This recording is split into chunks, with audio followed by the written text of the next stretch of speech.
সোহানা তাড়াতাড়ি চলো, তাড়াতাড়ি যেতে হবে। আম্মু দেখো দেখো বাবা রাস্তার পাশে কি সব কাজ করতেছে। হ্যাঁ আম্মু, ওটা তো তোমার আব্বুকেই দেখতেছি। কিন্তু তোমার আব্বু তো বলছিল অফিসে গেছে, কিন্তু অফিসে না যাইয়া তোমার আব্বু রাস্তার পাশে এসব কি কাজ করতেছে? সোহানা, তার মানে তোমার বাবা কি এতদিন আমার সাথে চিট করছে?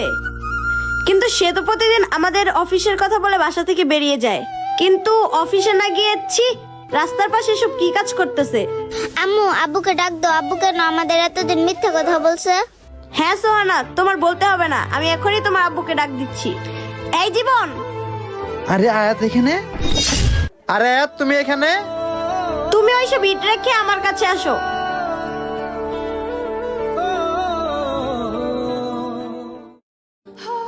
জি আয়াত বলো।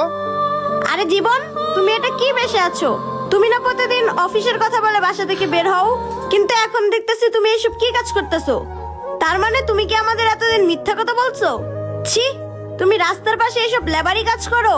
আমার তো ভাবতেও অবাক লাগতেছে।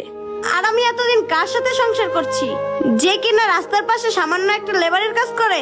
দাঁড়া আম্মু, এবার একটু আব্বুকে আমাকে বলতে দাও। আব্বু তুমি কি রাস্তার পাশে সামান্য লেবারের কাজ করেছি? হ্যাঁ, তোমার বাবা এতদিন আমাদের সাথে মিথ্যা কথা বলেছে। জীবন, তুমি না সকালে শার্ট প্যান্ট ব্লেজার পরে বাইর হলা, ওসব কই? ও, তার মানে তুমি ওইসব ওইখানে রেখে লেবারের কাজ করতেছো? হায় আল্লাহ, এখন আমি সমাজে সবার কাছে মুখ দেখাবো কিভাবে? কেউ যদি আমাকে জিজ্ঞেস করে যে তোমার হাজবেন্ড কি করে, তখন কি আমি বলবো যে আমার হাজবেন্ড কি না এইসব লেবারের কাজ করে? আর আমি বুঝতে পারতেছি না জীবন, আমার মেয়েরা তার বাবার পরিচয় এই সমাজে কিভাবে দিবে? আয়াত আমার কথাটা একটু বোঝার চেষ্টা করো। আরে তুমি চুপ করো, তোমার মতো লেবারের সাথে আমার কি কথা থাকতে পারে? আর তুমি তো এখন একটা চিটার বাটপারের পরিচয় দিছো আমাকে। আমার ভাবতেও অবাক লাগতেছে জীবন, তুমি কিনা শেষ পর্যন্ত একটা লেবারের কাজ করতেছো। আম্মু তুমি বাবাকে এভাবে বকতাছো কেন?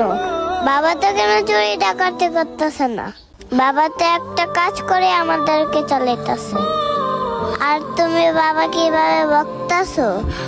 আম্মু তুমি চুপ করো, তোমার আম্মু এতক্ষণ আমাকে অনেক কথা বলছে, এবার আমাকে বলতে দাও।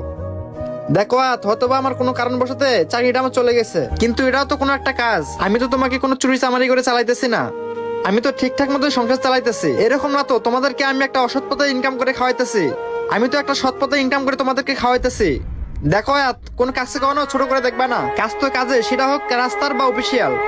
আমি এই লেবারের কাজ করে কি সমাজে আমার কোনো মূল্য নেই? কে বলছে তোমাকে এসব কথা?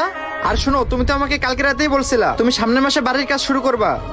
তুমি যদি এ ধরনের কাজকে ছোট করে দেখো, তাহলে তো তুমি তোমার বাড়ির কাজ করার কোনো লোকও পাবা না। কি আয়াত, চুপ হয়ে গেলে কেন? আমি কি কথাগুলো ভুল বলছি বলো? আসলে জীবন, তুমি যে এখন আমাকে কথাগুলো বললা, এসব কথা আমি তোমার মতো কখনো চিন্তা ভাবনা করে দেখিনি। আসলে জীবন, আজকালকার সমাজে মানুষ যেভাবে স্ট্যান্ডার্ড ভাবে চলে, আমি ওইভাবেই তোমাকে বিবেচনা করে দেখেছিলাম। আমি ভেবেছিলাম এই সমাজে ওদের মতো না চললে আমরা সমাজে মুখ দেখাতে পারবো না, কিন্তু সেটা আমার এতদিন ভুল ধারণা ছিল জীবন। কিন্তু আজকে আমি বুঝতে পারলাম এই সমাজে আমাদের কোনো কাজ ছোট করে দেখা উচিত নয়। জীবন, আমি যে তোমাকে এতক্ষণ এইসব কথাগুলো বলছি, এর জন্য তুমি আমাকে মাফ করে দাও প্লিজ। ঠিক আছে আয়াত, এগুলো কথা বাদ দাও, এখন তুমি কোথায় যাইতেছিলা? ওই সামনেই পার্কটাতে তোমার দুই মেয়েকে নিয়ে ঘুরতে যাইতেছিলাম। আচ্ছা তুমি থাকো, আমি ওদেরকে ঘুরিয়ে নিয়ে আসি, কাজ শেষ হলে তুমি বাসায় চলে যেও। ঠিক আছে আয়াত, তাহলে তুমি ওদেরকে সাবধানে ঘুরে বাসায় চলে যাও, আর আমি কাজ শেষ করে বাসায় আসতেছি। আচ্ছা তুমি কাজ করো, আমি ওদেরকে নিয়ে ঘুরতে গেলাম। সোহানা চলো।